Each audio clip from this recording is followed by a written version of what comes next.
ఒక వ్యక్తిని ఇతరుల నుంచి వేరు చేసి ప్రత్యేకించి చూపగల లక్షణాలే వైయక్తిక భేదాలు. ప్రకృతి సిద్ధంగా కొన్ని ప్రత్యేకతలు ఉంటాయని, ఆ ప్రకారంగానే విద్య జరపాలని పేర్కొన్న వారు ప్లేటో.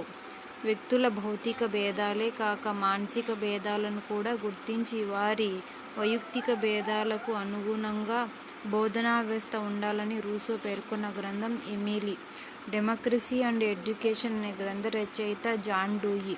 వ్యక్తిగత విద్యా వ్యవస్థ విద్యార్థుల భేదాలను నిర్మాణాత్మకంగా పోషించడం వల్ల ఒక దేశం అభివృద్ధిని సాధిస్తుందని పేర్కొన్న వారు జాన్ డూయి.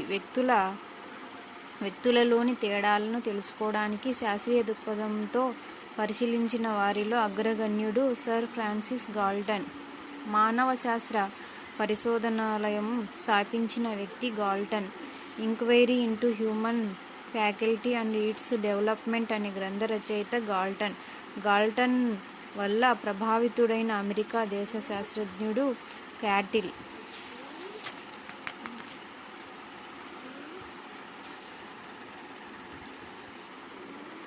సాంఖ్యక శాస్త్ర పద్ధతులను ఉపయోగించి ప్రతిచర్యాకాలం స్మృతి సంవేదనలపై అనేక పరీక్షలను రూపొందించినది క్యాటిల్. క్యాటిల్ రచించిన గ్రంథం పేరు మెంటల్ టెస్ట్ అండ్ మెజర్మెంట్. విద్యార్థుల్లో వైయక్తిక భేదాలు ఏర్పడటానికి రెండు ముఖ్య కారకాలలో ఒకటి పరిసరాలు, రెండవది అనువంశికత. డిక్షనరీ ఆఫ్ సైకాలజీలో అభిరుచులను గురించి చెప్పిన శాస్త్రవేత్త J P Chaplin art of thought అను గ్రంథంలో గిల్ఫర్డ్ దీని గురించి చెప్పాడు. సృజనాత్మకత దశలు. గాల్టన్ ఏ దేశస్థుడు? ఇంగ్లాండ్. యాక్షన్ రీసెర్చ్ పదాన్ని మొదటగా ఉపయోగించినది కర్ట్ లెనిన్. ఉపాధ్యాయులు తయారు చేసే కృత్యాలు పిల్లల్లో ఈ శక్తులు అనుకూలంగా ఉన్నప్పుడే అభ్యసనం వేగవంతంగా జరుగుతుంది. అంతర్గత ప్రతీకాత్మక ప్రక్రియలను ఉపయోగించి వ్యక్తి సర్దుబాటు చేసుకునే సామర్థ్యమే ప్రజ్ఞ అని నిర్వచించిన వారు ఎడ్వర్డ్స్. ఒక నిర్దిష్ట దిశలో ఆలోచనతో ఆత్మవిమర్శతో సర్దుబాటు చేసుకోగలిగే శక్తియే ప్రజ్ఞ అని చెప్పిందెవరు? బీనే. కొత్త సమస్యలకు పరిస్థితులకు అనుగుణ్యతను పొందే సామాన్య మానసిక శక్తియే ప్రజ్ఞ అని అన్నదెవరు? స్టెర్న్. వ్యక్తి తన క్లిష్టతర పరిస్థితులకు అనుకూలంగా సర్దుబాటు చేసుకునే శక్తినే ప్రజ్ఞ అని నిర్వచించిన వారు స్పెన్సర్. అమూర్త చింతనాన్ని వినియోగించగల సామర్థ్యమే ప్రజ్ఞ అన్నది టెర్మన్. వ్యక్తి తన గ్రాహక శక్తిని వ్యక్తపరిచే అతీత శక్తియే ప్రజ్ఞ అని నిర్వచించిన వారు గాల్టన్. పరస్పర సంబంధాలను చూడగలిగే వ్యక్తి అంతర్గత శక్తియే ప్రజ్ఞ అన్నవారు స్పియర్మన్.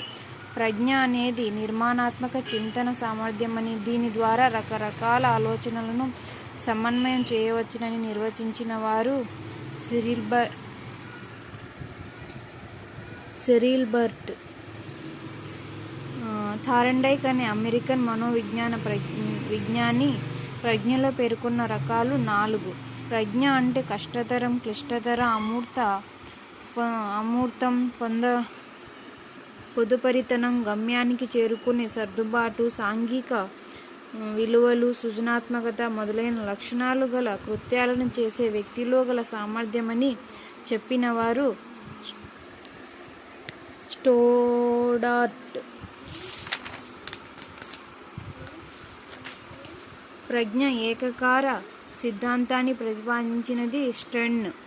ద్వికార సిద్ధాంతాన్ని ప్రజ్ఞకు సంబంధించి రూపొందించిన శాస్త్రవేత్త స్పియర్మన్ ఏ సంవత్సరంలో ప్రజ్ఞా ద్వికార సిద్ధాంతాన్ని ప్రతిపాదించాడు? 1927.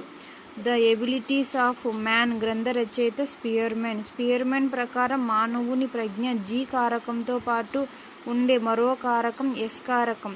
అన్ని సామర్థ్యాలలో కేంద్రకమే ఉండే కారకం జీ ఫ్యాక్టర్. వ్యక్తికి మధ్య భిన్నంగా ఉండటమే కాక ఒకే వ్యక్తిలో కూడా కృత్యాన్ని బట్టి మారుతూ ఉండే కారకం ఎస్ కారకం. స్పియర్మన్ ప్రకారం ప్రజ్ఞాత్మక చర్యలన్నీ అందరిలోనూ ఏ కారకాల మీద ఆధారపడి ఉంటాయి? జీ కారకం. ప్రజ్ఞను మాపనం చేయడానికి ఉపయోగపడే కారకాలు సామాన్య కారకాలు. బహుకారక ప్రజ్ఞా సిద్ధాంతాన్ని ప్రతిపాదించినది థారండైక్. థారండైక్ ఈ దేశస్థుడు, అమెరికా దేశస్థుడు. మెజర్మెంట్ ఆఫ్ ఇంటెలిజెన్స్ గ్రంథ రచయిత థారండైక్. థారండైక్ ప్రకారం ప్రజ్ఞకు 5 గుణాలు ఉంటాయి. థారండైక్ మానసిక సామర్థ్యాలను మాపనం చేయడానికి CAVD మాపనాన్ని తయారు చేశాడు. సామూహిక కారక సిద్ధాంతాన్ని ప్రతిపాదించినది థర్స్టన్. Thurstone America దేశస్థుడు.